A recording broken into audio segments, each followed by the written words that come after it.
On a rain-drenched highway outside Boston, where desperation meets destiny, a simple act of kindness is about to change 2 lives forever.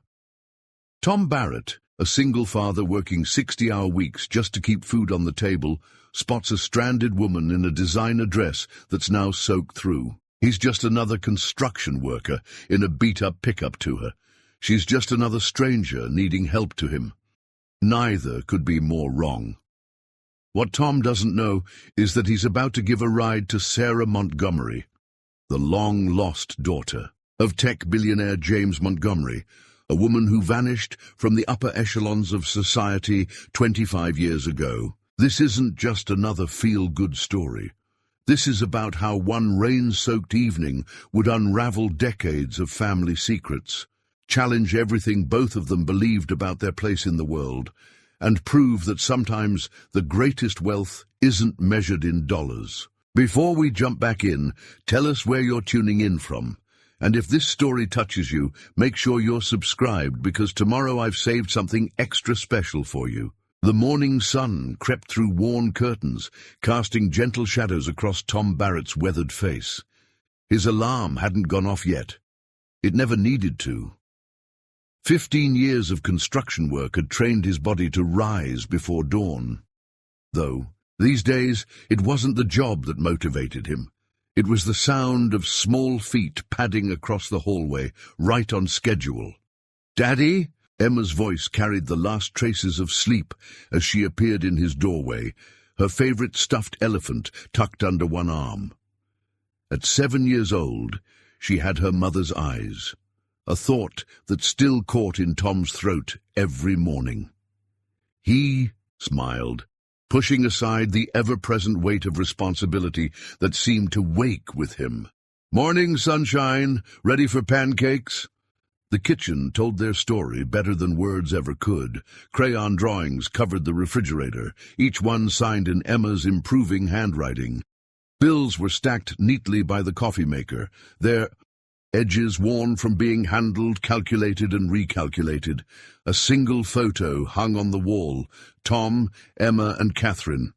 Taken 3 years ago, just months before the cancer took Catherine away. Tom reached for his wallet on the counter, the leather worn soft from years of use. Inside, behind his license, he kept a smaller version of that same photo. Some mornings he needed the reminder that their little family had once been complete. "Can I pour the milk today?" Emma asked, already dragging her step-stool toward the refrigerator. Her determination to help, to be grown up, squeezed at his heart. "Sure thing, kiddo. Just like we practiced." He watched her careful movements, ready to catch any spills, but letting her learn. That's what Catherine would have wanted. The morning routine was a well-rehearsed dance. Pancakes were flipped, lunch was packed, and Emma's hair was carefully braided, though never quite as neatly as when Catherine used to do it. As he worked, Tom's mind wandered to the stack of bills waiting for his attention. The construction company was cutting hours again, and Emma's after-school program fees had increased. He'd figure it out. He always did. "Daddy, look!" Emma's voice pulled him back to the present. She'd slipped something into his lunchbox when he wasn't looking, a carefully folded piece of construction paper. He opened it to find a drawing of the two of them, stick figures holding hands under a rainbow. "World's Best Dad" was written across the top in wobbly letters, decorated with hearts and stars. The lump in his throat grew larger. "It's beautiful. I'll keep it right here in my wallet." He carefully folded the drawing and tucked it behind Catherine's photo, where it would remind him what he was working for. The drive to Mrs. Rodriguez's house was filled with Emma's chatter about her upcoming school play. She had a small part, a tree in the forest scene, but to hear her talk about it, you'd think she was starring on Broadway. Tom listened, adding enthusiastic responses at all the right moments, while his mind calculated how he'd manage the costume she needed on top of everything else. "Have a great day at school, sunshine," he said, watching her bounce up Mrs. Rodriguez's front steps. The elderly woman had been a godsend after Catherine passed, watching Emma before and after school for whatever Tom could afford to pay. Sometimes he caught her slipping extra snacks into Emma's backpack, pretending they were leftovers that would just go to waste otherwise. The construction site was already buzzing when Tom arrived. He pulled his worn, hard hat from the truck's passenger seat, running his fingers over the stickers Emma had decorated it with last summer. Mike, his foreman, caught his eye as he walked up. "Barrett, got a minute?" Mike's expression was grim, and Tom's stomach tightened. He knew that look. It meant more cuts were coming. The conversation was brief but heavy. 3 days of work this week, maybe 4 if they were lucky. The economy was tight, the company was struggling, the usual story. Tom nodded, kept his face neutral, thanked Mike for the heads up. Inside, his mind was already spinning, calculating which bills could be delayed, what else he could cut from their already bare-bones budget. As he climbed the scaffolding to begin his day's work, Tom's hand brushed against his wallet, feeling Emma's drawing through the leather. He'd figure something out. He had to. There wasn't any other choice. Sarah Montgomery stared at the steam rising from her coffee cup in the small diner just outside of Boston, her fingers absently tracing the worn edges of a newspaper clipping she'd carried for 25 years. The headline was barely legible. Now, Montgomery heiress missing, foul play suspected. She'd been carrying this piece of her past for so long, it had become as familiar as her own reflection, though these days that reflection barely resembled the teenage girl in the grainy photo beneath the headline. The ancient coffee maker behind the counter sputtered and hissed, a sound she'd grown to love over years of choosing places like this, places where nobody looked twice at a woman in simple clothes with calloused hands, places where the name Montgomery meant nothing more than any other. "More coffee, hun?" The waitress, Betty, according to her name tag, held up the pot. Her eyes were kind but didn't linger, the sort of gentle disinterest Sarah had learned to appreciate. "No, thanks.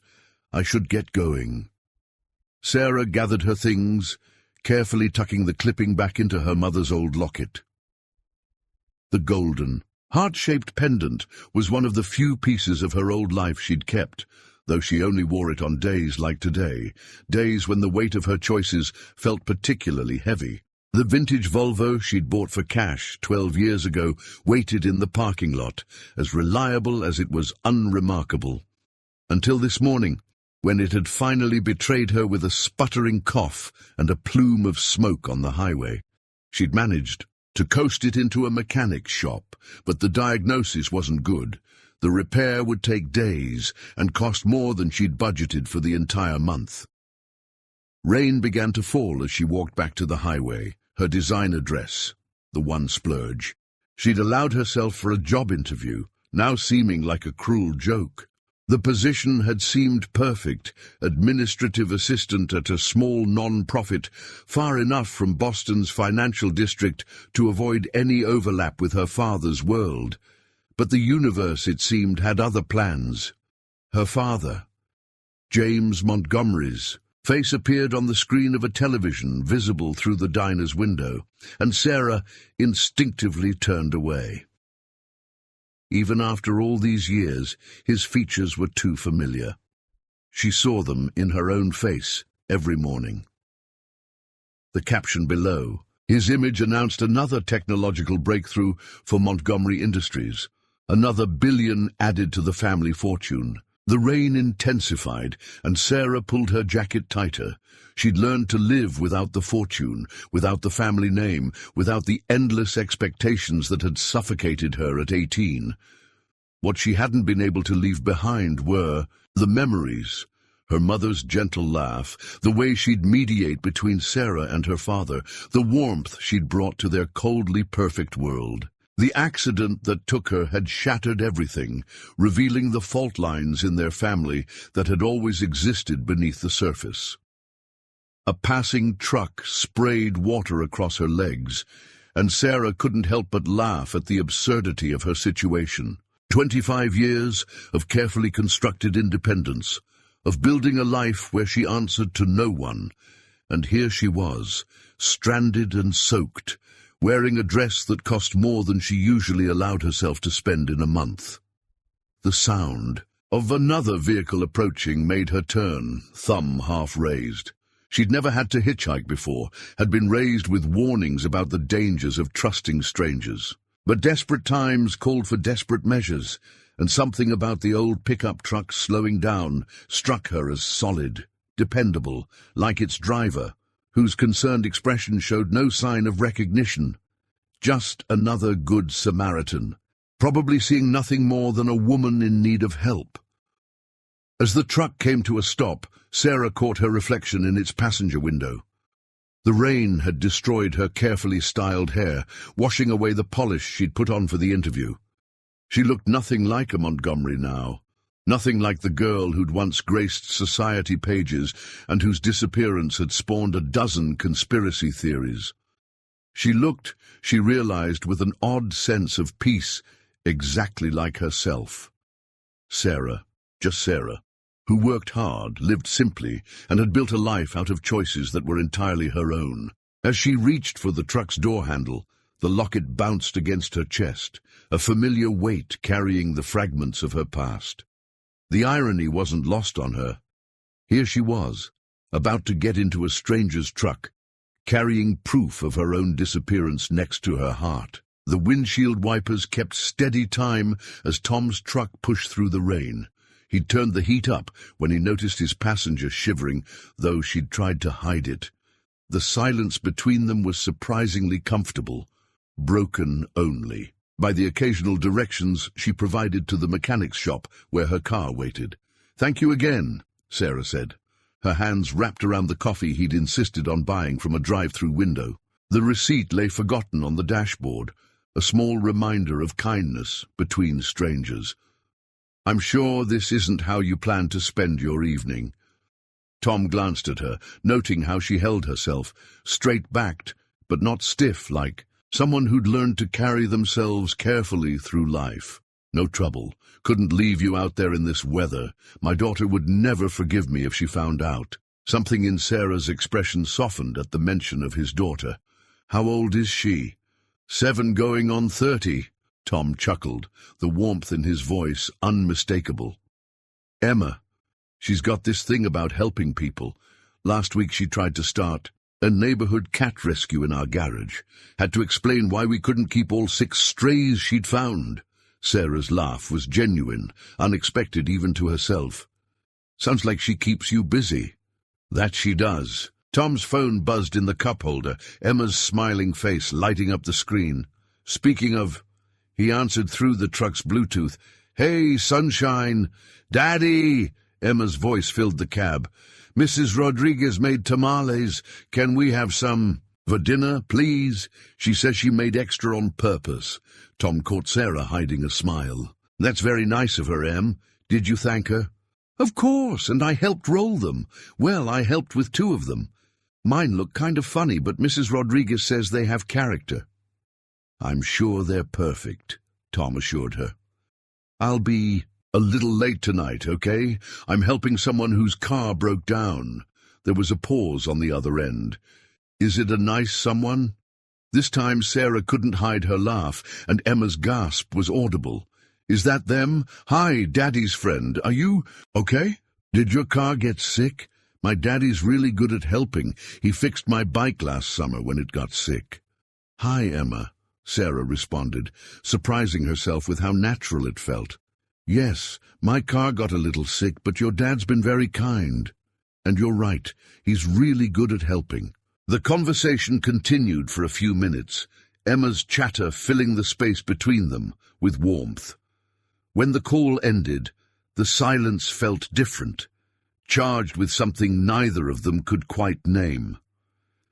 "She sounds wonderful," Sarah said softly. "She's everything." Tom's reply was simple but heavy with meaning. "It's just the 2 of us now. Her mum, my wife Catherine, passed away 3 years ago."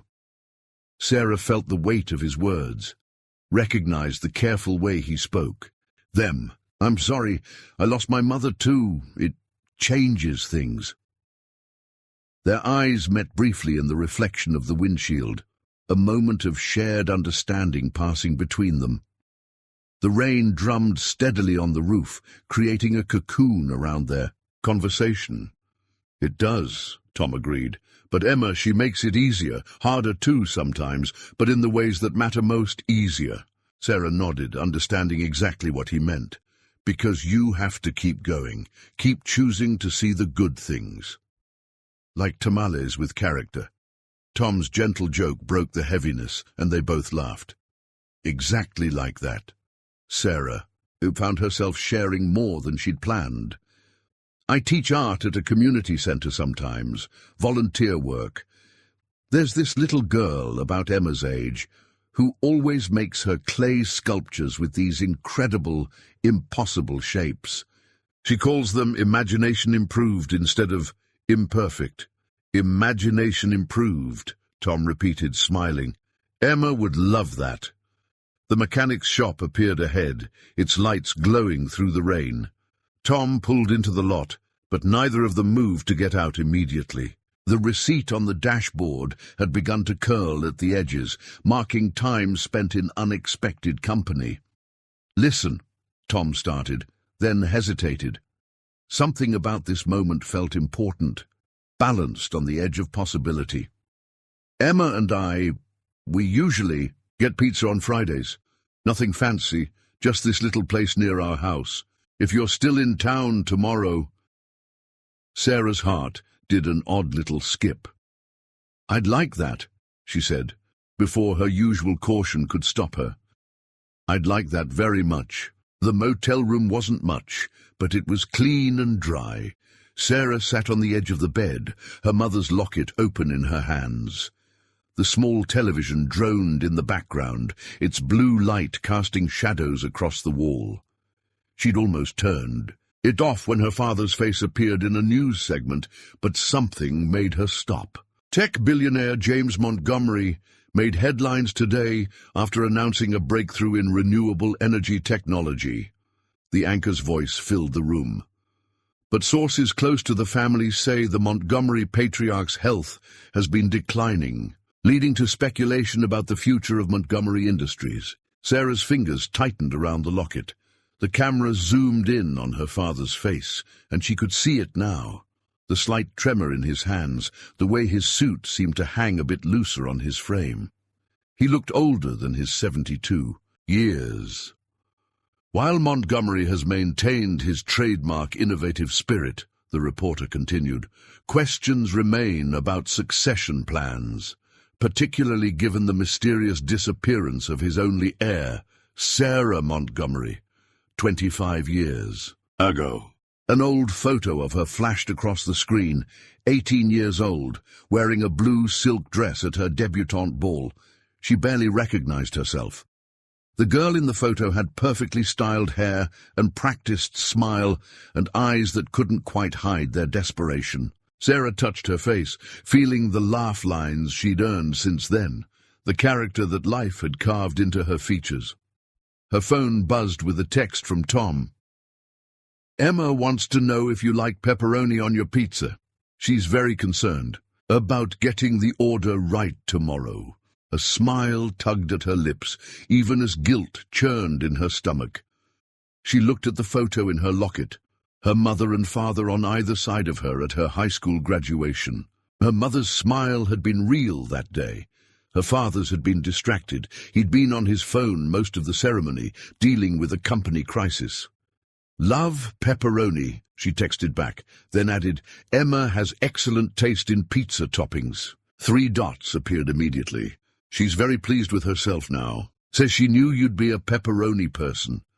"Apparently that's the best kind of person to be," Sarah laughed, the sound echoing in the empty room.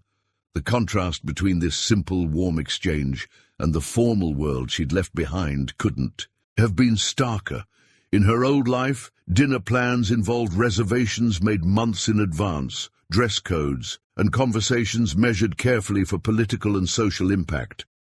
The news segment shifted to footage of Montgomery Industries' latest charitable initiative, a children's hospital wing dedicated in her mother's name. Sarah's breath caught. She hadn't known about this. The The camera panned across a bronze plaque, the Elizabeth Montgomery Children's Center, where hope takes flight. Her mother had always wanted to build a children's hospital.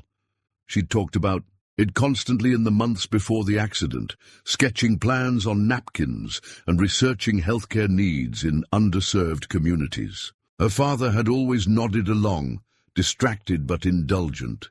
Now, 28 years after her death, he'd finally made it happen. Another text from Tom. Emma's drawn you a welcome picture for tomorrow. No pressure, but apparently it involves unicorns and rainbows, so it's kind of a masterpiece. Sarah felt tears prick at her eyes. Such a simple thing, a child's drawing, a father's pride, a pizza dinner invitation. Yet it represented everything she'd both gained and lost in her. Choices. The weight of her secret felt heavier than ever. She picked up her phone to respond, but her eyes caught the television again. They were showing recent footage of her father leaving a board meeting. He stumbled slightly, catching himself on his assistant's arm. The camera quickly cut away, but Sarah had seen enough. The mighty James Montgomery was faltering. Her fingers moved to her mother's favorite saying, engraved on the back of the locket. Truth fears no questions. Elizabeth Montgomery had lived by those words, always pushing for honesty, even when it was uncomfortable. Especially when it was uncomfortable. Can't wait to see the masterpiece, Sarah texted back to Tom, her heart heavy with the knowledge that she was building something precious on a foundation of lies. Tomorrow she would sit across from him and Emma, sharing pizza and stories, while her father's empire showed cracks in its carefully maintained facade. The irony wasn't lost on her. She'd spent 25 years running from wealth and privilege, only to find herself torn between two worlds again. But this time, the choice wasn't between wealth and freedom. It was between truth and trust, between the comfort of anonymity and the responsibility of identity. She closed the locket with a soft click, but kept it in her hand, its familiar weight, both comforting and accusing. Tomorrow would come, bringing with it pepperoni pizza, unicorn drawings, and the warmth of genuine connection. But for now, in the quiet of her motel room, Sarah Montgomery, who was just Sarah to the only people who had made her smile in years, watched her past and present collide on a small television screen, wondering how long she could stand in the space between them. The pizza palace wasn't much to look at from the outside. Its neon sign flickered intermittently, and the red checkered curtains had faded to a gentle pink. But the smell of fresh-baked dough and tomato sauce that greeted Sarah as she pushed open the door made her understand why this place was special. Sarah, over here. Emma's voice carried across the restaurant, her small hand waving enthusiastically from a corner booth. Tom sat beside her, looking simultaneously apologetic and amused at his daughter's volume. A piece of paper lay face down on the table. The promised masterpiece, Sarah assumed. Inside voice, remember? Tom gently reminded Emma, who immediately brought her hand to her mouth with exaggerated care. Sorry, she whispered, though her excitement remained undiminished. We saved you the special seat. The special seat turned out to be the side of the booth decorated with Emma's previous artwork, carefully taped to the wall by an indulgent restaurant staff. Sarah slid in, genuinely touched by the child's thoughtfulness. These are wonderful drawings, she said, studying the crayon masterpieces. You're quite the artist. Emma beamed. I made you one too. She reached for the paper on the table, then hesitated. Daddy, can I show her now? Tom nodded, and Emma proudly presented her latest creation.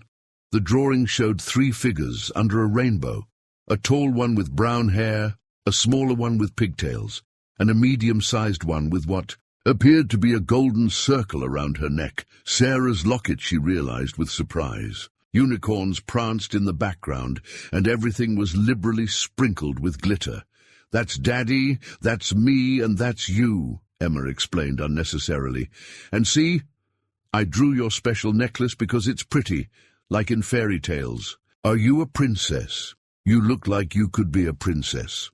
Sarah felt Tom tense slightly beside Emma, but she managed to keep her smile natural. Not a princess, just someone who likes shiny things. But this drawing is absolutely magical. May I keep it? Of course, I made it for you.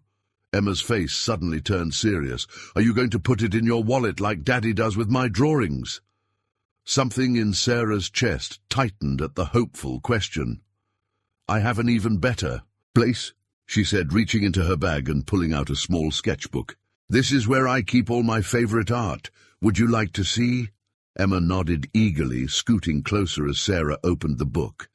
Inside were simple sketches, landscapes, buildings, snippets of life she'd captured over the years.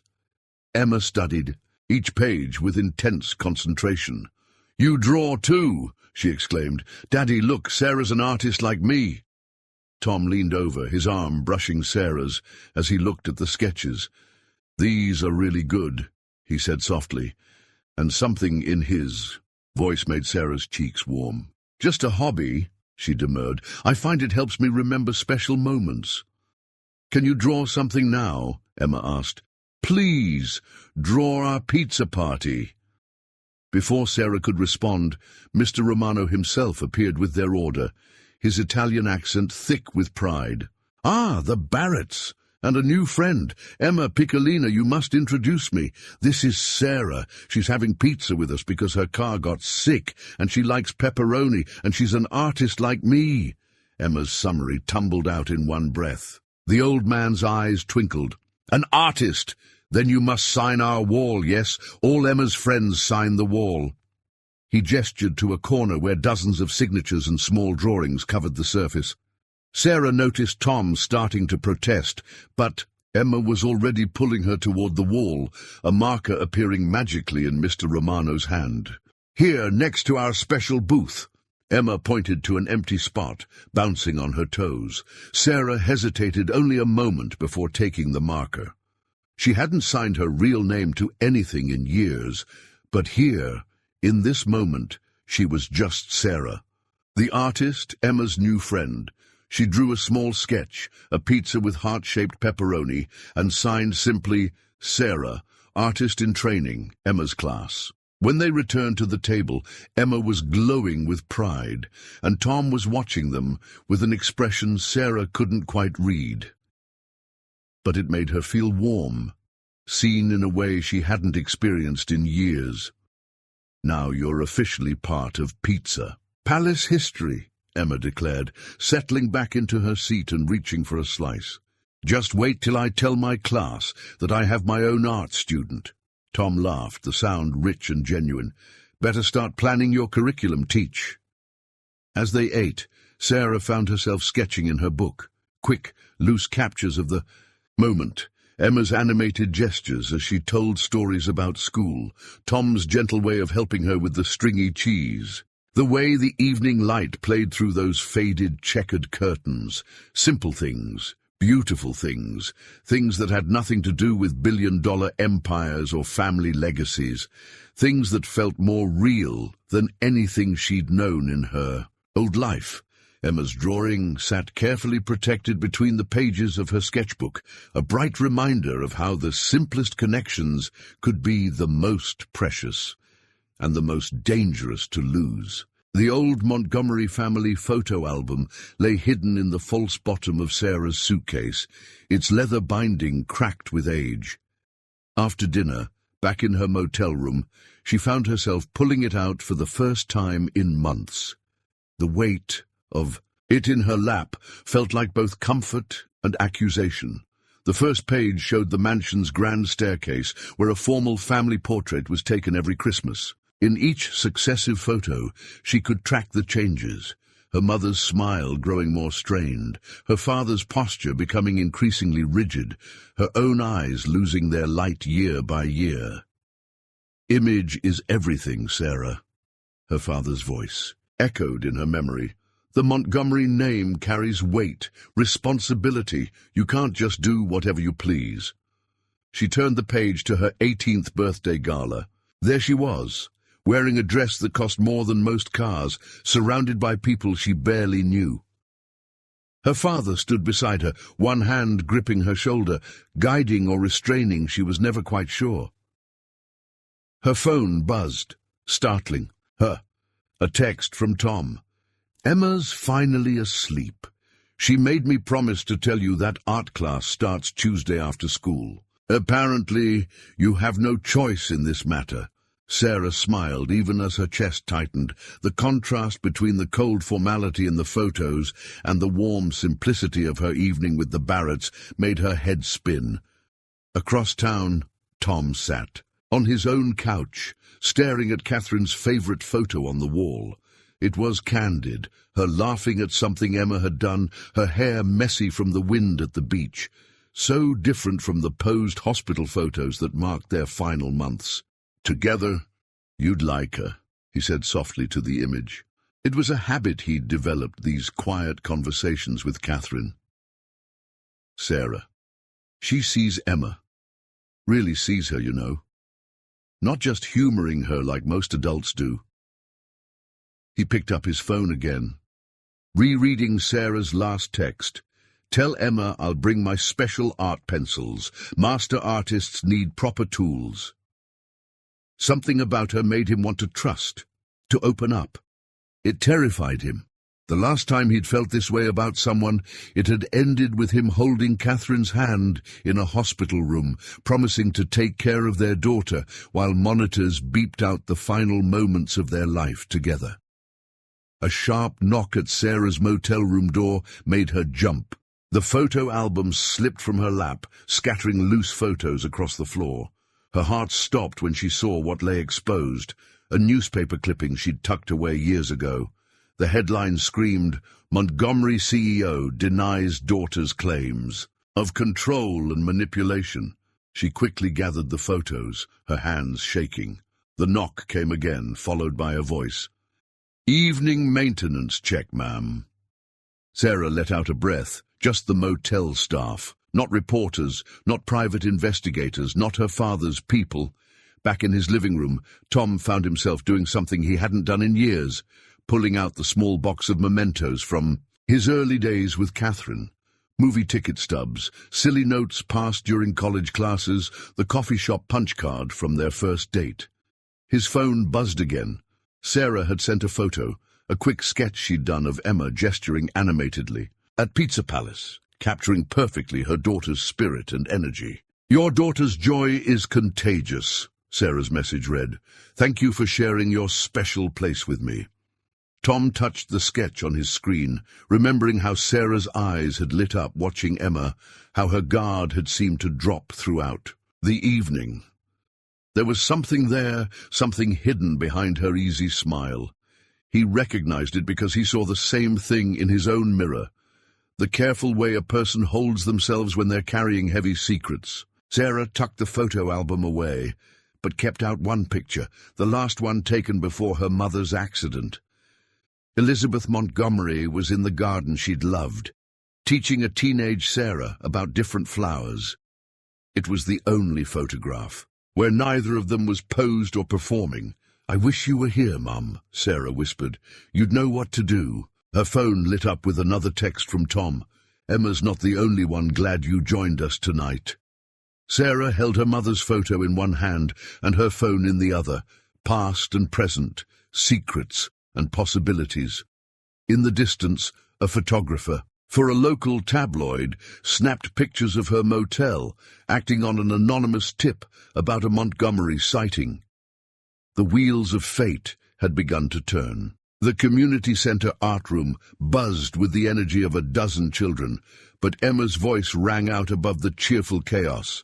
"Sarah, look! I mixed the colors just like you showed me." Sarah leaned over Emma's workspace, admiring the sunset she'd created.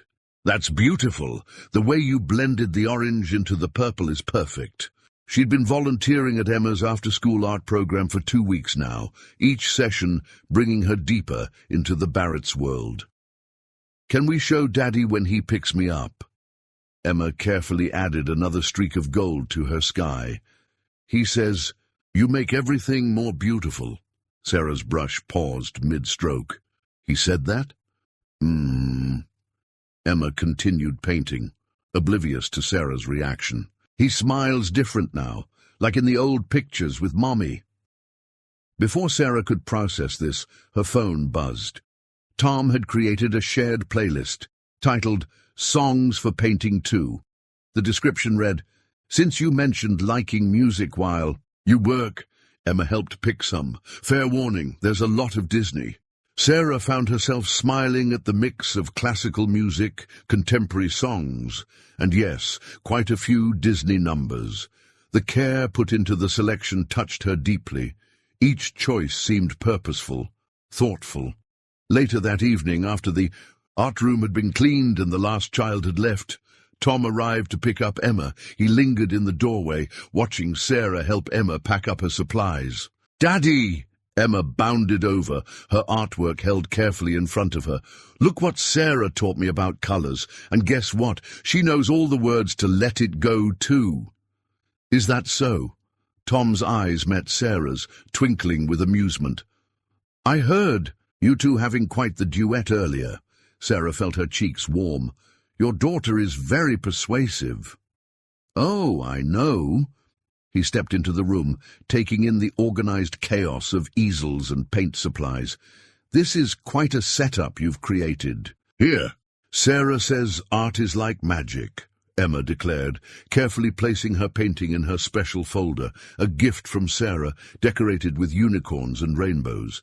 "It makes feelings into colors." "Speaking of magic," Tom said, "Mrs. Rodriguez made her special enchiladas tonight. She always makes too much. If you're not busy—" Emma gasped in delight. "Yes, Sarah, please come. Mrs. Rodriguez makes the best enchiladas in the whole world, and she taught me to say delicioso, just right, and breathe, sunshine." Tom laughed, but his eyes stayed on Sarah, hopeful. Sarah looked at them, this father and daughter who had somehow slipped past her carefully constructed walls. "I'd love to." The walk to their house was short, filled with Emma's chatter about her artwork and her plans for their next lesson.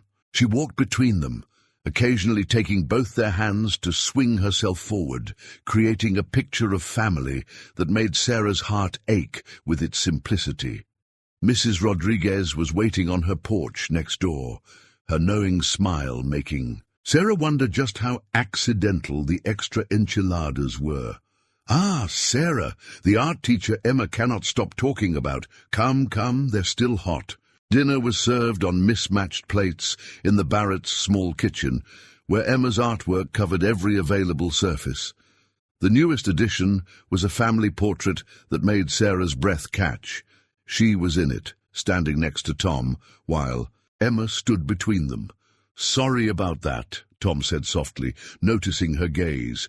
"She's got quite an imagination." "No," Sarah found herself saying. It's perfect."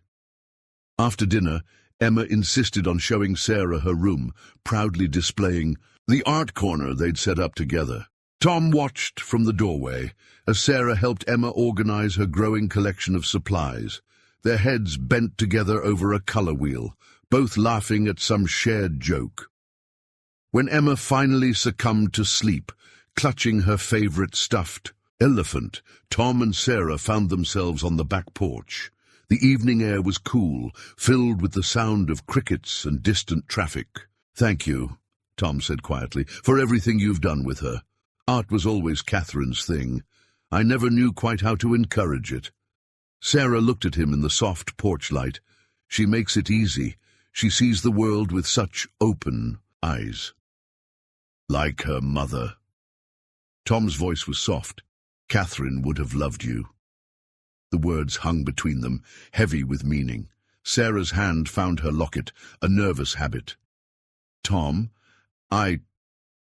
He turned to face her, and suddenly the space between them seemed both vast and microscopic. "I know there's something you're not telling me," he said gently. "We all have our secrets, our scars, but Sarah, whatever they are, they don't change what I see when I look at you." Sarah felt tears prick at her eyes. "And what do you see?" His hand found hers, warm and solid and real.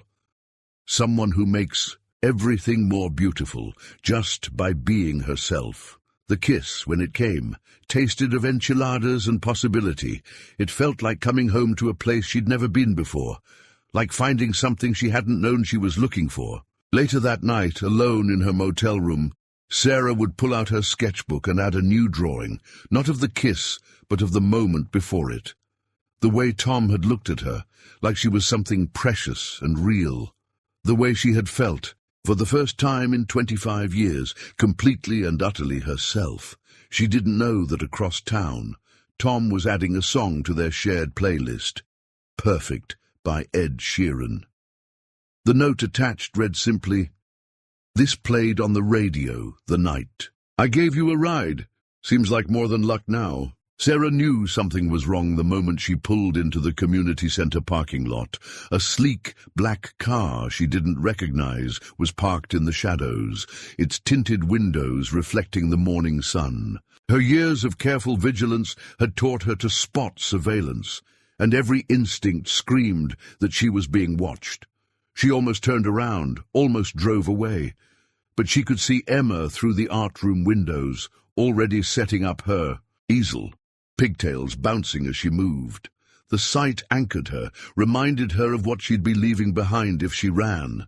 The art room was their sanctuary, full of half-finished paintings, the smell of tempera paint, and children's laughter. But today, even here, Sarah could feel eyes on her. A man she'd never seen before lingered by the drinking fountain, his casual stance too studied to be natural. A woman in the parking lot was spending far too long checking her phone. "Sarah!" Emma's voice cut through her paranoia. "I drew something special for you." Sarah forced a smile, pushing down her anxiety. "Let's see it, sweetheart." But before Emma could show her the drawing, Mrs. Rodriguez appeared in the doorway, her face tight with concern. "Sarah, mi cielo, you need to see this." She held out her phone, open to a local news website. Sarah's heart stopped as she read the headline. "Montgomery heiress spotted. Boston's long-lost billionaire teaching art to children." Below was a photo of her helping Emma with a painting taken through the art room window. The article was time-stamped 10 minutes ago. "They're saying you're some rich person's daughter," Emma said, peering at the phone. Her voice held confusion, but also something else, hurt. "But that's silly, right? You're just our Sarah." Sarah's hands trembled as she reached for her locket. "Emma, honey, I need you to—" The sound of car doors slamming cut her off. Through the windows, she could see more vehicles arriving. News vans, photographers, curious onlookers. The sanctuary was breached. Her phone buzzed. Tom's name flashed. On the screen, along with a stream of messages, "Sarah, are you seeing this? The guys at work showed me the article. Are you okay? Emma's with you, right? I'm on my way." The other children were starting to notice the commotion outside. Parents were arriving early, hurrying their kids out through the back door, throwing uncertain glances at Sarah. Mrs. Rodriguez stood guard at the main entrance, her small frame somehow imposing as she blocked reporters from entering. "But I don't want to go," Emma's voice rose above the chaos.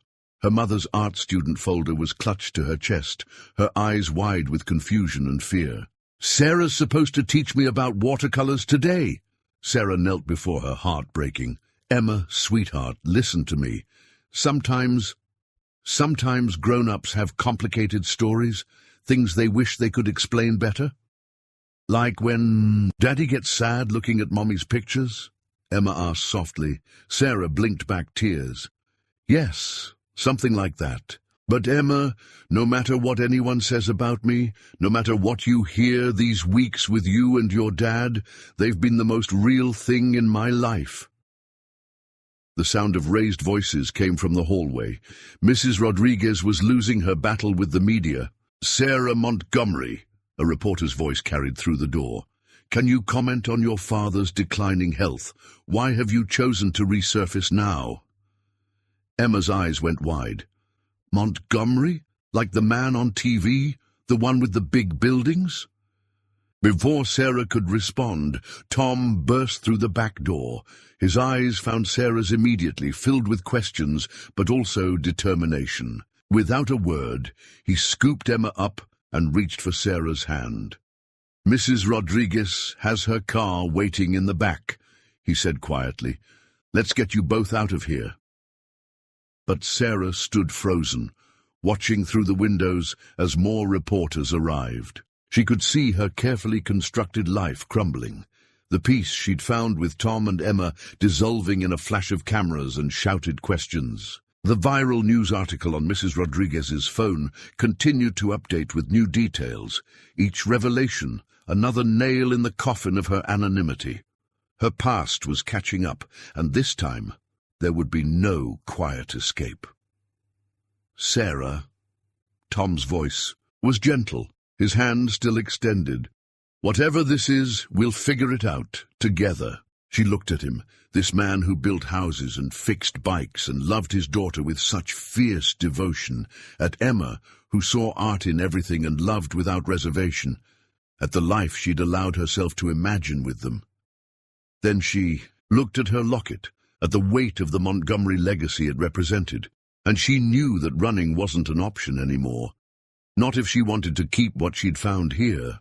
Taking Tom's hand, she let him lead her toward the back door, away from the growing media circus. But she could feel it all unraveling, could hear the questions that would need answers, could see the trust in Emma's eyes beginning to waver. The storm had broken, and there would be no going back to the peaceful simplicity of shared playlists and pizza nights. The only way out was through the truth, through the pain, through whatever came next. As they rushed to Mrs. Rodriguez's waiting car, Emma still clutching her art folder, Sarah caught a final glimpse of their reflection in the art room windows. A tableau of what they'd been, what they could have been, what they might still be, if the truth didn't destroy it all first. Mrs. Rodriguez's small sedan had barely pulled into Tom's driveway when 3 black SUVs smoothly blocked them in. Men in dark suits emerged, their movements precise and practiced. Sarah's hand tightened around her locket. She recognized her father's security team, Ms. Montgomery. The lead agent, Harrison, hadn't aged a day in 25 years. Same steel-grey hair, same impassive expression. "Your father requests your immediate return." Tom stepped forward, positioning himself between the suits and his family. "I think you need to back off and let the lady make her own choices." Harrison's eyes flicked to Tom, dismissing him in a glance. "Mr. Barrett, I presume. Construction foreman, widower, currently 3 months behind on your mortgage." He produced a thick manila envelope.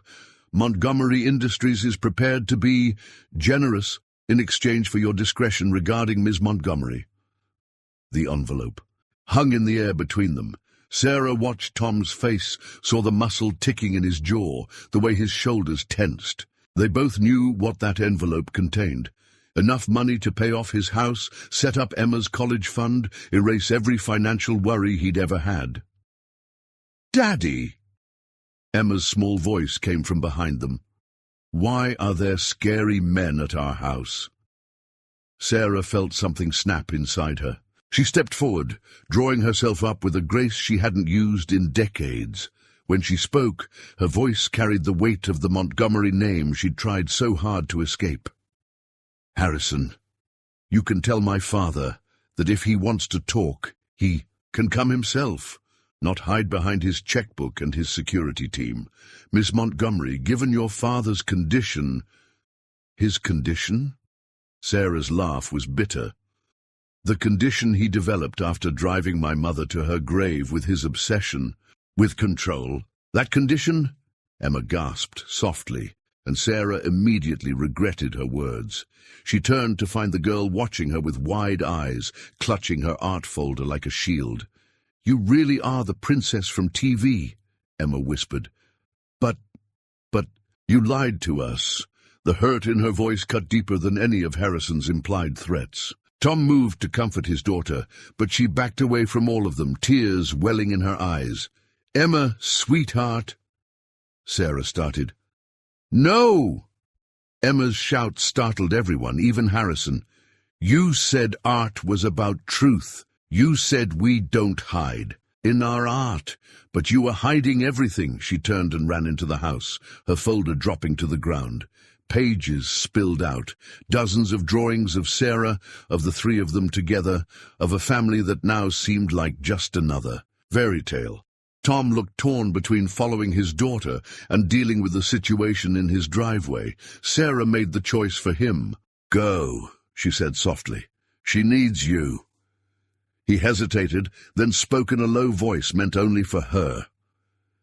We need you too, if that matters. Before Sarah could respond, another vehicle pulled up, a news van. Harrison's team moved to intercept them, but the reporter was already shouting questions. Miss Montgomery, is it true you're living under an assumed name? Has your father's illness prompted your return? Are the rumors about your mother's death being investigated true? The last question hit like a physical blow. Sarah staggered, and Tom instinctively reached for her. The moment was caught by dozens of cameras, and Sarah could already see the headlines: Montgomery heiress found with working-class lover. Mr. Barrett, Harrison's voice cut through the chaos. I should mention that Montgomery Industries has significant influence with several construction companies in the area. It would be unfortunate if your employment situation became complicated. Tom's face hardened. Are you threatening me? Simply stating facts. Harrison's smile was cold. Ms. Montgomery, the jet is waiting. Your father is eager to resolve this situation quietly. Sarah looked at the house where Emma had disappeared, at Tom's proud but worried face, at the media circus growing by the minute. Everything she'd built here, all the real precious moments, they were being twisted into something tawdry by the cameras, something scandalous by her father's money, something painful by her own lies. The legal documents in Harrison's hand caught her eye, thick with stipulations and demands, no doubt, the price tag of silence, the cost of making problems disappear. She'd seen her father solve everything this way, watched him buy compliance and loyalty until he couldn't tell the difference between what was purchased and what was real. She reached for the envelope, but instead of taking it, she let her fingers brush against her locket. Inside was the truth, about her mother, about her father, about why she'd really run. The truth that could destroy everything, including the empire her father had built his life around. The choice crystallized. Accept the old pattern of money, and power and control, or fight for something real, even if fighting meant losing it all. Sarah sat at the Barrett's kitchen table, the same place where just days ago they'd shared enchiladas and laughter. Now it felt like a different world. Her childhood diary lay open before her, the one possession from her old life she'd never been able to leave behind. Its pages held the truth about why she'd run, written in the desperate scrawl of an 18-year-old girl who'd lost her mother and was about to lose herself. Tom stood by the sink, his posture rigid, processing everything she'd just told him. Through the window, Harrison's team maintained their vigilant watch of the house. The media vans had multiplied, their satellite dishes pointed skyward like accusing fingers. So, Tom finally spoke, his voice carefully controlled, your mother's accident wasn't an accident. Sarah's fingers traced the diary's worn pages. She was going to leave him, take me with her. She'd found evidence of what he'd done to build his empire, the people he'd destroyed, the lives he'd ruined. She was gathering proof, planning to expose everything. She swallowed hard. The brake lines in her car were tampered with. The investigation was buried under mountains of Montgomery money and influence. And you've carried this alone for 25 years. The tenderness in Tom's voice nearly broke her. I didn't have proof, just her notes, her suspicions, and what I'd overheard. I was 18, terrified, watching my father transform his grief into even more ruthless business practices. So I ran. She closed the diary. And I kept running. Upstairs, they could hear Emma's muffled sobs through her bedroom door. Mrs. Rodriguez was with her, but she'd refused to see anyone else. She feels betrayed, Tom said quietly. We both do. But Emma, she gave you her whole heart, Sarah. You were more than just her art teacher. I never meant to hurt her, either of you. Sarah stood, moving to the window. Everything I felt, everything we shared, it was real, the most real thing in my life. Real enough to trust us with the truth.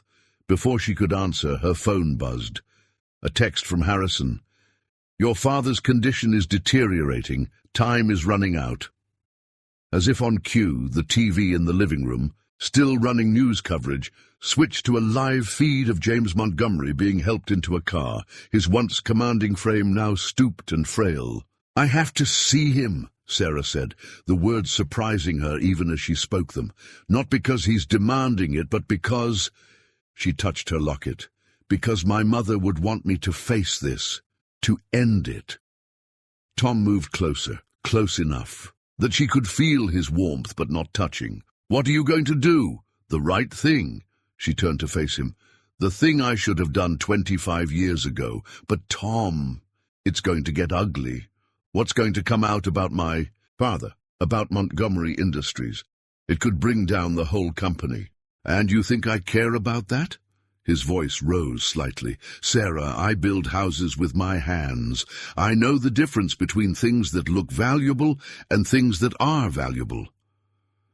A small sound made them both turn. Emma stood in the doorway, her face tear-stained but determined. In her hands, she held her art student folder. You said, her voice wavered but steadied, you said art is about truth, about showing who we really are inside.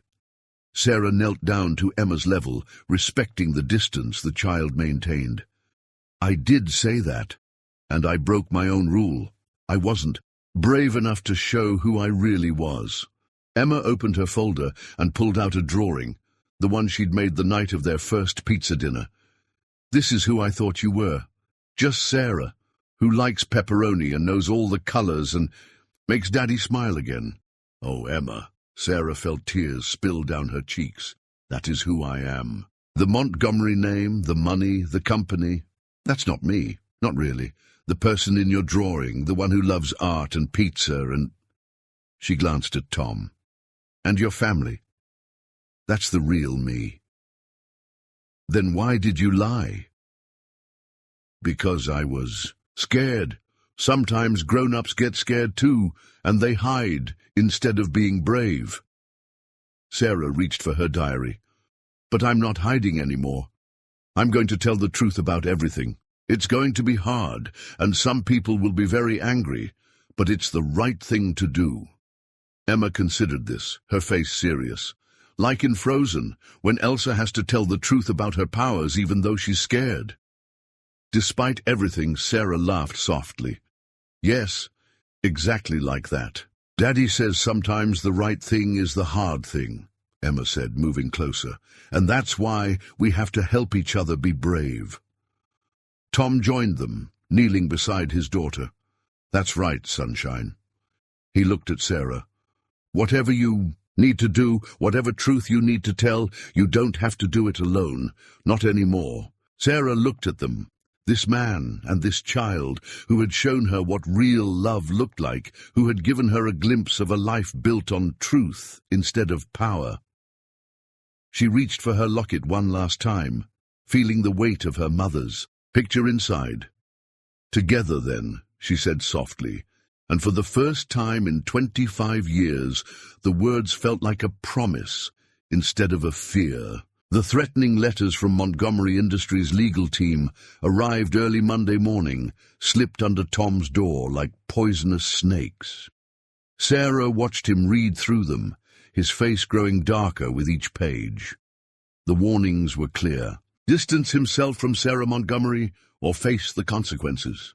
They're trying to get to my supervisor, Tom said, tossing the letters onto the kitchen table, suggesting I'm distracted from my work, that I'm a liability to the company. He ran a hand through his hair. They're not wrong about the distracted. Apart, hard to focus when there are reporters hiding in your bushes. Sarah looked out the window at the media encampment that had taken over their quiet street. Mrs. Rodriguez had taken Emma to school through the back alley, but even there, photographers had tried to follow them. "Your daughter's quite photogenic," one reporter had called out, his camera trained on Emma's frightened face. "Care to comment on what it's like to suddenly have a billionaire's daughter in your life?" Tom had nearly punched him.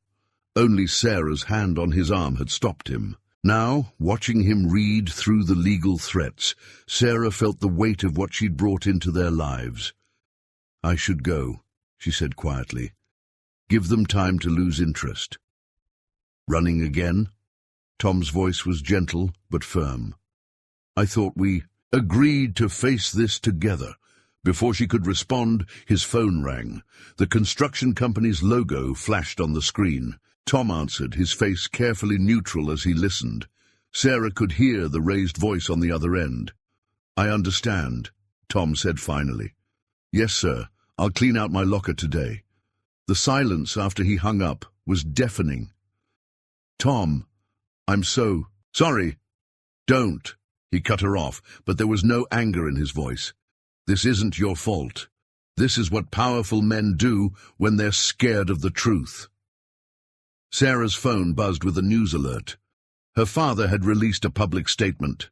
"My daughter's recent behavior is a result of emotional instability following her mother's tragic death. Montgomery Industries is prepared to provide her with the best psychiatric care available once she returns home."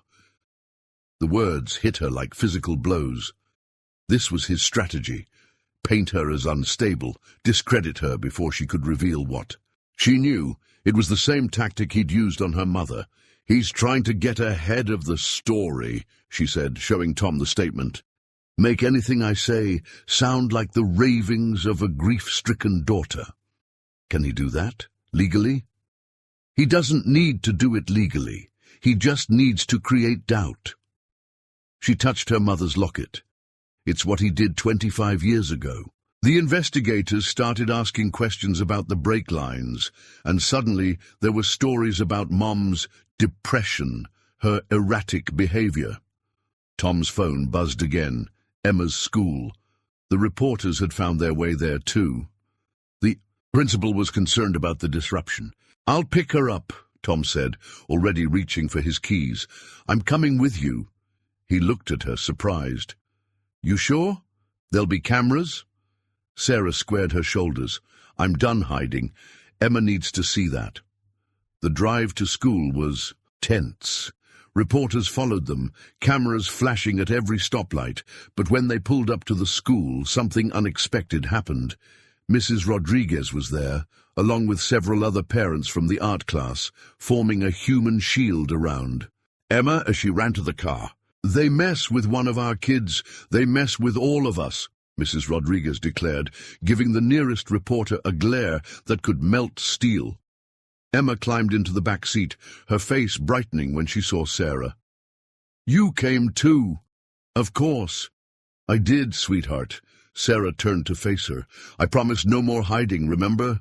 "I told Jenny you're not crazy like they said on TV," Emma announced. "I said you're the sanest person I know because you understand about mixing colors and why sometimes we need to paint outside the lines." Sarah felt tears prick her eyes, out of the mouths of babes. Tom's hand found hers across the console, squeezing gently. Through the windshield, they could see more reporters arriving, drawn by the commotion. But behind them stood the wall of parents, neighborhood allies who had chosen their side in this battle. "The letters aren't just threats," Tom said quietly as they pulled away. "They're offering money too, a lot of it." "Hush money," Sarah corrected. "Trust me, it always comes with strings." "I haven't opened the envelope with the check." He glanced at her. "But I'll admit, knowing Emma's college fund just vanished with my job." "Daddy," Emma's voice came from the back seat. "Remember what you said when I wanted to quit ballet because I wasn't as good as the other girls?" Tom smiled slightly. What did I say, Sunshine? You said we don't quit things just because they're hard. We quit if they're wrong. She hugged her art folder to her chest. Is Sarah wrong, Daddy? In the rear-view mirror, their eyes met. In that moment, Sarah saw everything. His fear, his trust, his determination, and something else. Something that made her heart skip. Love. No, baby, he said softly. Sarah's not wrong, and we're not quitting. Sarah wrote the letter at Mrs. Rodriguez's kitchen table at 3 in the morning, her hands shaking as she tried to find the right words. The old woman sat across from her, silent but present, occasionally pushing a fresh tissue across the table. When the tears became too much. My dearest Tom and Emma, she began for the 10th time. The previous attempts crumpled around her feet. By the time you read this... Through the window, she could see the lights still on in the Barrett's house. Tom was up too. She'd watched his shadow pass by the windows every few minutes, checking the street for reporters, for threats, for her. He knew something was coming. He'd seen it in her eyes at dinner when the evening news had shown footage of his former boss arriving at Montgomery Industries headquarters. The story had aired right after Emma had gone to bed. Montgomery Industries was launching a complete audit of all construction projects Tom had supervised. The implication was clear. They would find something, fabricate something if necessary, to destroy not just his current prospects, but his entire career. I thought I was strong enough to fight this battle, Sarah wrote, her tears splashing onto the page. But I won't let my father destroy another family I love. Mrs. Rodriguez touched her hand gently. Mi niña, there are other ways. Sarah shook her head. You didn't see what he did to my mother's family after her death. Her brothers lost their businesses. Her sister's children were blacklisted from every good school. He erased them piece by piece until there was nothing left. She looked down at her letter, remembering Emma's face earlier that evening. The girl had shown her a new drawing. Their little family again, but this time they were all wearing superhero capes, fighting off shadowy figures with briefcases and cameras. Sometimes, Emma had explained seriously, heroes have to be secret, at first, so the bad guys don't know how strong they are. Sarah had hugged her then, breathing in the scent of crayons and strawberry shampoo, knowing it would be the last time. My mother died trying to expose the truth. She continued writing. I ran away to survive it, but now I understand. There was a third choice, one she didn't live long enough to make. Outside, a car door slammed.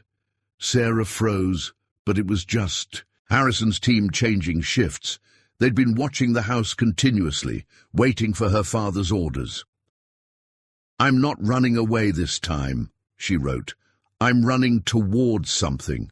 Toward the truth, toward justice, toward everything my mother died trying to achieve. But I have to do it without you, because loving you means refusing to let my father use you as collateral damage. Mrs. Rodriguez made a soft sound of disagreement, but didn't interrupt.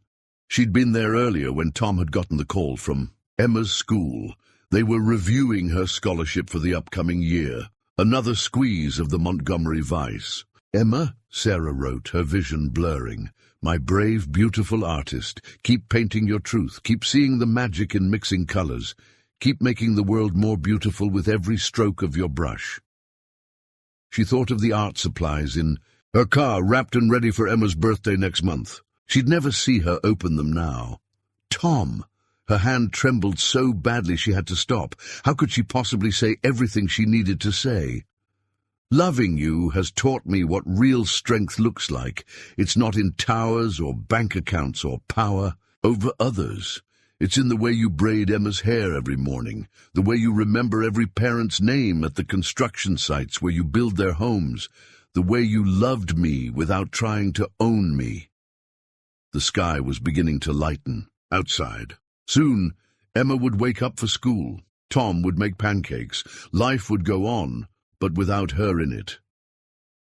I carry two things with me as I write this, she concluded. My mother's locket, reminding me of the price of truth, and my sketchbook, filled with drawings of the life I dared to dream with you. One represents who I was born to be, the other who I chose to become. It's time for Sarah Montgomery to finally fulfill both destinies. She signed the letter simply Sarah, not Montgomery, not any other name, just Sarah, the woman they had known and loved. Mrs. Rodriguez watched as she folded the letter carefully, slipping it into an envelope along with a small key. The key opens a safety deposit box, Sarah explained quietly. Everything my mother gathered, everything I've found since, it's all there. When the time is right, when my father's lawyers are distracted trying to discredit me, Tom will know what to do with it.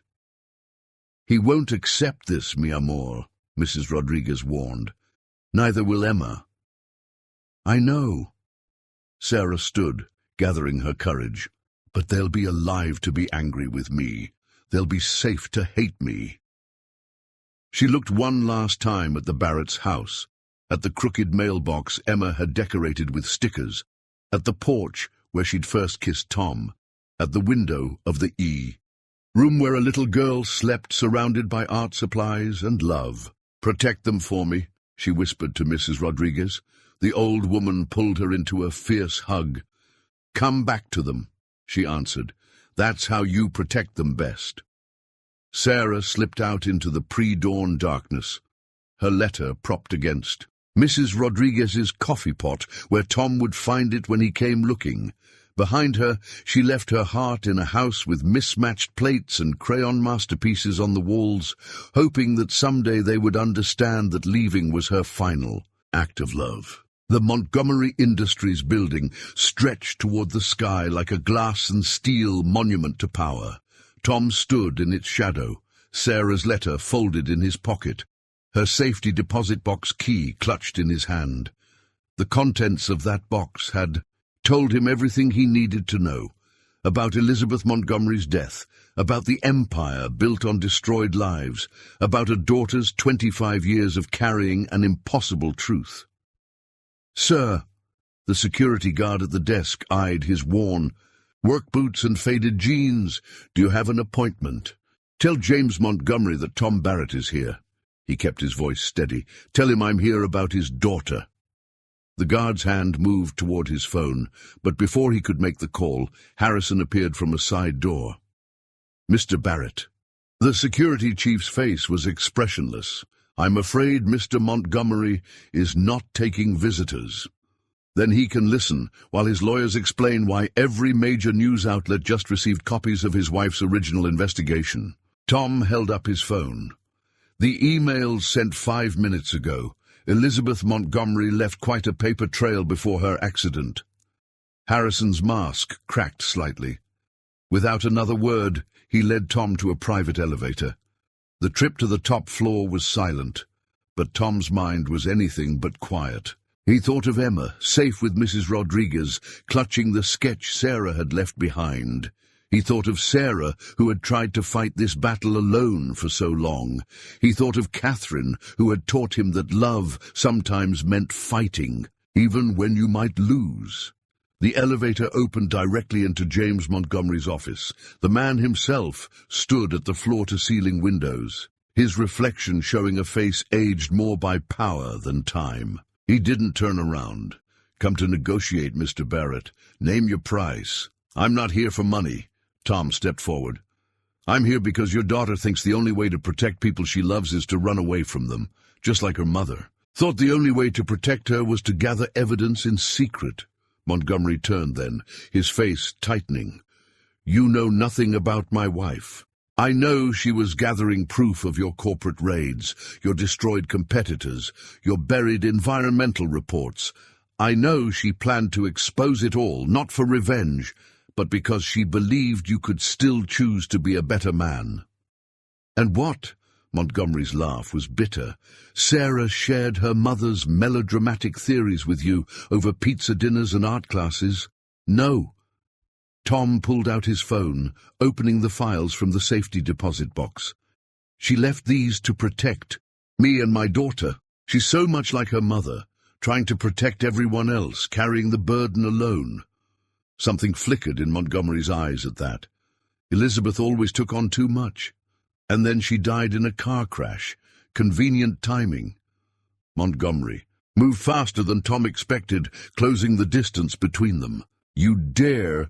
Your own mechanics flagged the brake line issue, Tom cut in. The report's right here, along with the payoff receipts.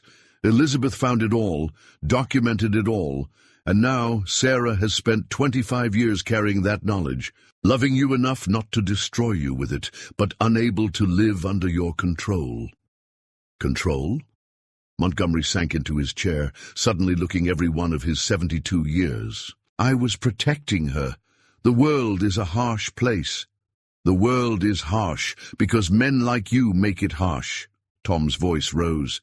You want to protect Sarah. Then let her live. Let her love. Let her be the person her mother raised her to be, not the heir you tried to shape. And I suppose you know what's best for my daughter, a construction worker who can't even keep his job?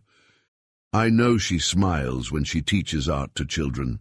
I know she cries at Disney movies and puts extra sprinkles on her ice cream.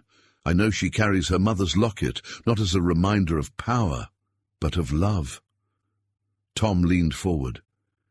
Do you even remember what Sarah looks like when she's truly happy? The question seemed to hit Montgomery physically.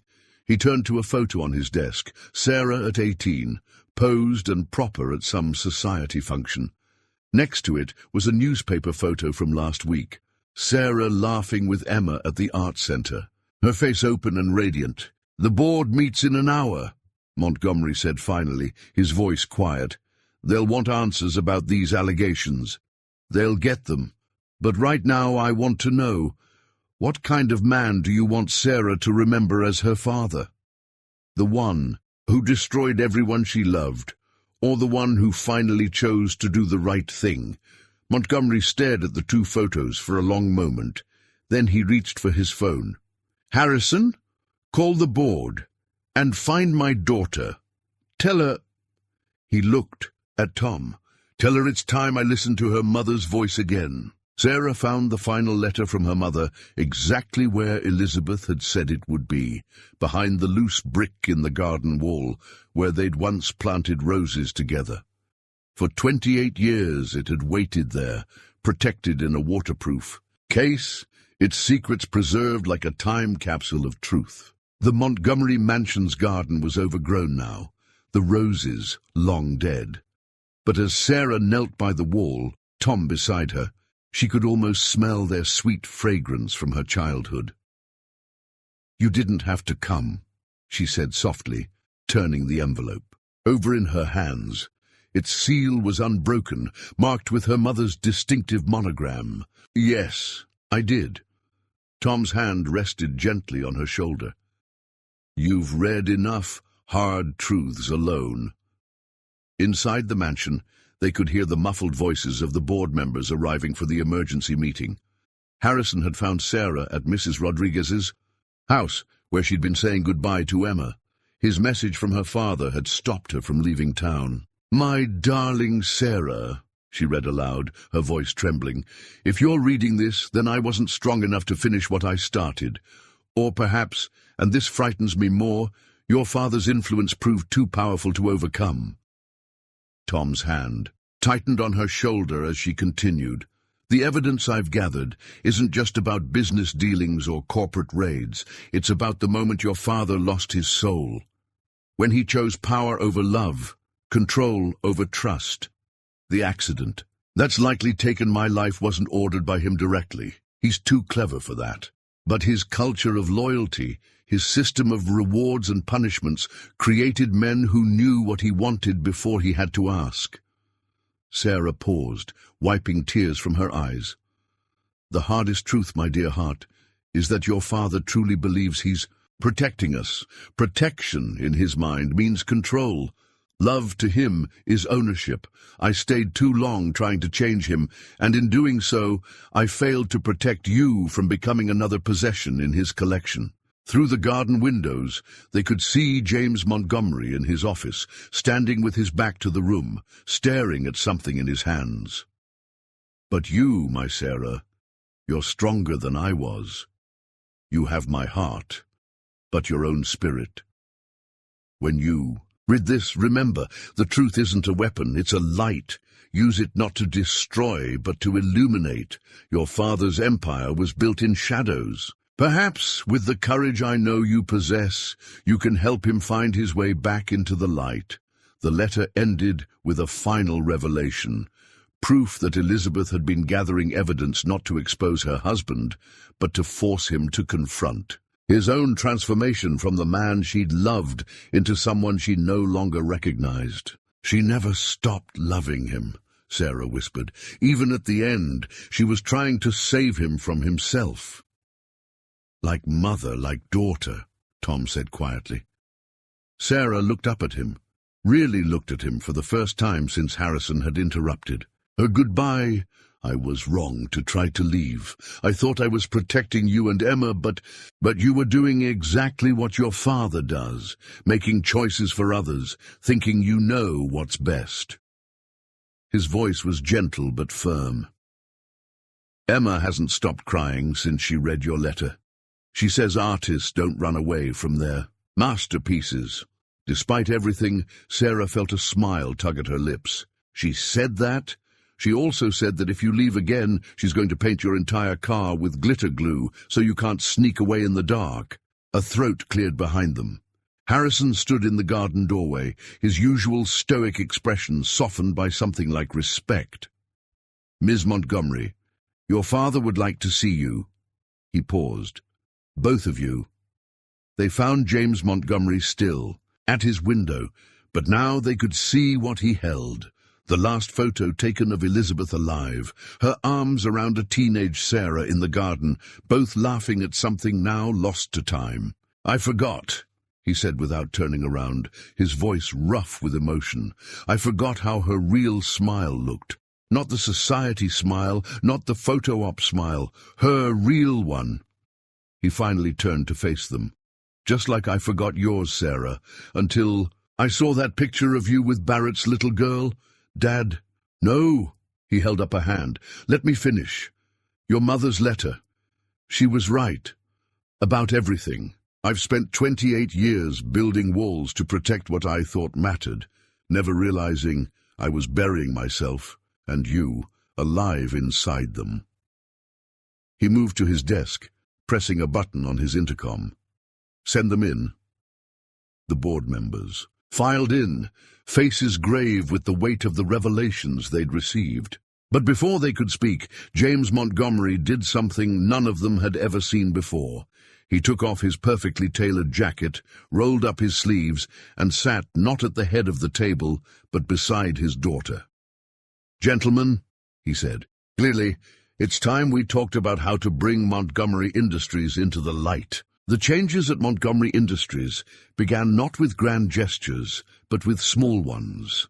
James Montgomery's first act was to reinstate Tom's job, not at his old position, but as head of a new initiative, sustainable, affordable housing developments. His second was to invite Emma to help design the children's spaces in these new communities.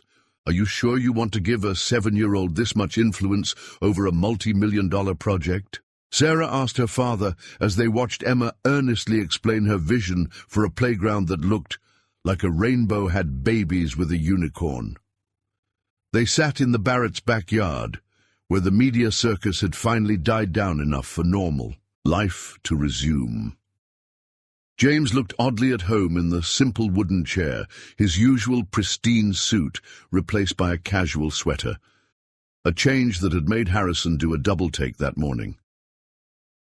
I think, James said slowly, watching Emma gesture enthusiastically to Tom about slide placement, that I spent too many years believing children should be seen and not heard. It cost me my daughter's voice. I'm not making that mistake with Emma. Sarah caught the hesitation, the unspoken word. "You can say it, Dad. She's practically your granddaughter." "Am I ready for that title?" He turned to her, a face uncertain in a way she'd never seen before. "I wasn't exactly Father of the Year." "No," Sarah agreed, touching her mother's locket. "But Mom's letter was right. The truth isn't just about exposing darkness. It's about finding our way back to light." A delighted squeal interrupted them as Emma discovered the art supplies James had brought, professional-grade materials that made Sarah's eyes widen. "Grandpa James!" Emma called out, making both Sarah and James start at her casual use of the title. "Come see, these colors are even better than the ones at school." James stood, smoothing his sweater with shaking hands. "I don't know much about art," he admitted. "That's okay," Emma said with the infinite patience of a child teaching an adult. "Sarah can show us both. She's the best art teacher ever, you know. Except when she tries to run away, but Daddy says we fixed that part." Tom choked on his coffee, but Sarah just laughed. "Your daddy is very wise," she said, meeting Tom's eyes across the yard. "Indeed he is," James murmured, watching their exchange, with a mix of regret and hope. "Sarah, about Barrett, about Tom." "Dad." Sarah's voice held a warning. "No, let me finish. I was going to say, he reminds me of how I used to be, before the money, before the power, when I still knew the difference between protecting someone and controlling them." Emma had spread her new art supplies across the picnic table, creating a colorful chaos that would have once made James Montgomery twitch. Now he simply rolled up his sleeves and asked, "Where would you like me to start?" "First," Emma said seriously, handing him a brush, "you have to promise to paint what you feel, not what you think others want to see." Sarah's breath caught at the familiar words. She'd said the same thing to Emma in their first art class. James seemed to understand the weight of the moment. "I promise," he said solemnly, accepting the brush like a scepter of responsibility. Tom moved to stand beside Sarah, his arms slipping naturally around her waist. "Your mum would love this," he said softly. Sarah nodded, unable to speak, as she watched her father carefully follow Emma's instructions on brush strokes and color. Mixing. On the table before them lay an old family photo Sarah had brought from the mansion, one showing Elizabeth in her beloved garden.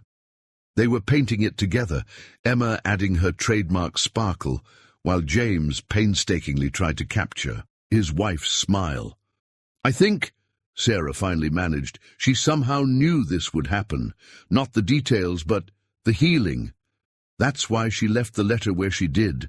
In the garden where we were happiest, not in the house where we were perfect." "Smart woman," Tom observed. "Must be where you get it from." "The board meeting's tomorrow," Sarah said, her hand finding her locket. "Everything changes." "Not everything." Tom turned her to face him. "Some things just grow stronger." In the fading evening light, as James Montgomery learned the art of imperfect beauty from a 7-year-old teacher, Sarah looked at the family she'd found and the father she was finding again. Her mother's words echoed in her mind. The truth isn't a weapon. It's a light. And here, in this backyard, where love was measured not in stock portfolios, but in crayon masterpieces, that light was finally breaking through. The blueprint spread across the Barrett's kitchen table was unlike anything Tom had ever worked with. Instead of simple housing plans, this was a vision of community. Parks integrated with affordable homes, art spaces woven between family units, and at its center, a memorial garden dedicated to Elizabeth Montgomery. "The Elizabeth Montgomery community," Sarah said softly, her finger tracing the garden's outline. "A place where families can grow together, not just live together." Tom studied her face in the morning light streaming through the window. She'd been up all night working on this, her artistic talent merging with her newly embraced Montgomery resources to create something entirely new. "It's incredible," he said honestly. "But Sarah, This is your inheritance. Are you sure you want to pour it all into this? She looked up at him, seeing the conflict in his eyes. The same pride that made him such a wonderful father and builder was wrestling with the reality of her wealth. Since the board meeting last week, when James Montgomery had officially named her his successor and primary heir, things between them had gained a subtle tension. Actually, she reached into her bag, pulling out another set of papers. I want us to build it together, as equals. Tom took the documents, his construction foreman's eyes quickly scanning the details. It was a partnership agreement. Sarah's inheritance would fund the project, but the construction and management would be split equally between them. I can't match your investment, he said quietly. I don't have that kind of money. No, Sarah agreed, touching his hand. But you have something more valuable. You know how to build not just houses, but homes. You understand what families need because you've put Emma first every day of her life. That's worth more than any trust fund. As if summoned by her name, Emma burst into the kitchen, still in her pajamas, clutching her latest masterpiece. Look what I made for the garden. The drawing showed a fountain in the shape of a giant paintbrush, with children playing in the colorful streams of water. Sarah and Tom exchanged glances. It was actually brilliant. Dad, can we really build that? Sarah said anything I designed could maybe be in the for-real garden. Tom knelt to examine the drawing more closely, his professional eye automatically calculating angles and materials. You know what, Sunshine? I think we could, with some engineering help. I might know someone, Sarah smiled. Dad's been asking how he can be more involved without taking control. This could be perfect. James Montgomery had been different since the board meeting. The public revelation of Elizabeth's letter, rather than destroying him, had somehow freed him. Montgomery Industries was transforming under his new leadership style, one that prioritized community impact alongside profit. Speaking of Dad, Sarah said, pulling out her phone, he sent me something this morning. Emma, come see this. It was a photo of James in his pristine office, but now alongside the formal business awards hung a framed crayon drawing. Emma's portrait of their expanded family, complete with Grandpa James wearing a rainbow tie. He really put it up, Emma beamed. See, Daddy, I told you rich people can learn to love art too. Tom laughed, but Sarah saw the lingering worry in his eyes. Later, after Emma had run off to plan more fountain designs, she confronted it directly. You're afraid the money will change us, she said. Change you. I've spent 7 years making sure Emma never felt less than anyone else because we had less, Tom admitted. Now we have a chance to help other families do the same, Sarah finished. She pulled out one final document, a deed to their current house. I had this drawn up yesterday. The house stays in your name. This is your home, Tom. Our home, if you'll have me. No mansions, no moving, no changing what makes this place special. Tom stared at the deed, then at the blueprint with its carefully planned community spaces. You'd really choose this over penthouses and private jets? I choose family over fortune, Sarah said, just like my mother tried to. The difference is I have something she didn't, a partner who builds things to last. She reached for her locket, but Tom caught her hand, pulling her close instead. Speaking of things that last, he reached into his pocket, revealing a small, simple ring. I was waiting for the right moment, but standing here planning our future over blueprints and crayon drawings, this feels right.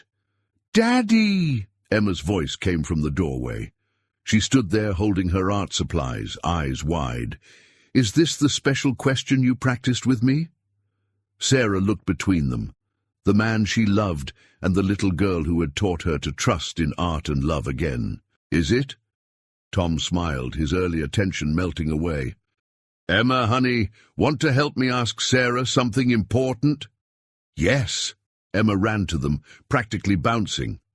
Sarah, Daddy wants to know if you'll marry us. I helped pick the ring because it has swirls like when we mix paint together. And Daddy said that was perfect because you make our whole life more colorful, and I get to be the flower girl and breathe sunshine." Tom laughed, but his eyes were serious as they met Sarah's. "What do you say? Want to build something permanent with us?" Sarah looked at the blueprint, the ring, and the two people who had shown her what real wealth looked like. "Yes," she said simply, "with all my heart, yes." 1 year later, the Elizabeth Montgomery Community Garden bloomed with summer roses, their fragrance drifting through the evening air. Emma's fountain centerpiece, refined but never diminished by the engineering team, sent streams of rainbow-colored water dancing against the sunset sky. Children played while parents gathered on benches, all of them residents of the affordable homes that now surrounded this peaceful space. Sarah stood in her mother's favorite spot, now marked by a simple plaque, "Where truth blooms, love grows." She wore a simple white dress, her mother's locket resting against her heart. The wedding would be here, in this garden where past and present had finally found their peace. "The roses look perfect," James said, approaching quietly.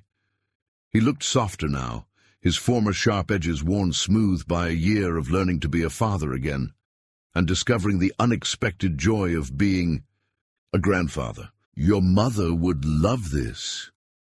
"She does love it," Sarah corrected gently. "She's here in every bloom." From the community center across the street came the sound of laughter. Through the windows, they could see Tom helping Emma set up her first real art exhibition, a collection of family portraits she'd done of every resident in the community. Her talent had grown with her confidence, nurtured by both Sarah's teaching and James's newfound enthusiasm for imperfect beauty. "Ready for the rehearsal?" James offered his arm. "I've been practicing my walk. Harrison's been quite the coach, though he'll never admit to helping me." Sarah laughed, picturing her father's stoic security chief counting steps with James Montgomery in his office.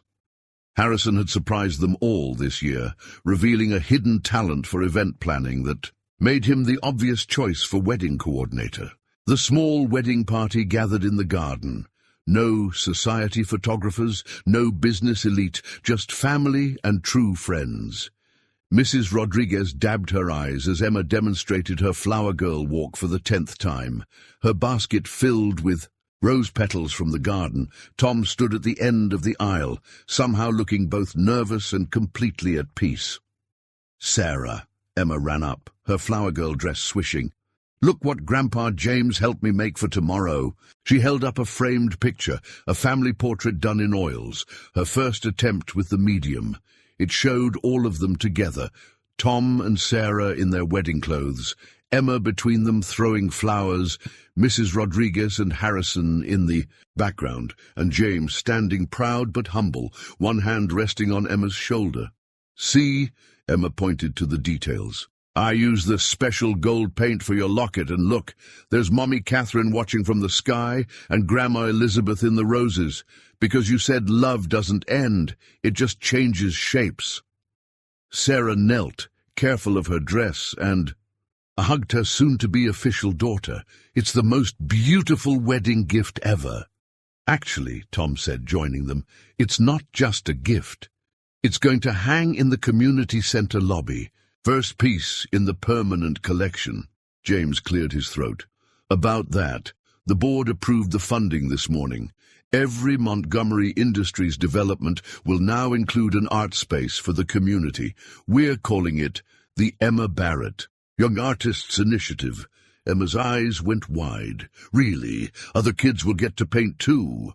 "Really?" James smiled. "Your dad will build the spaces, Sarah will oversee the programs, and you, my dear, will always be our first and best artistic advisor." The rehearsal flowed smoothly after that, everyone finding their places in this new pattern they'd created together.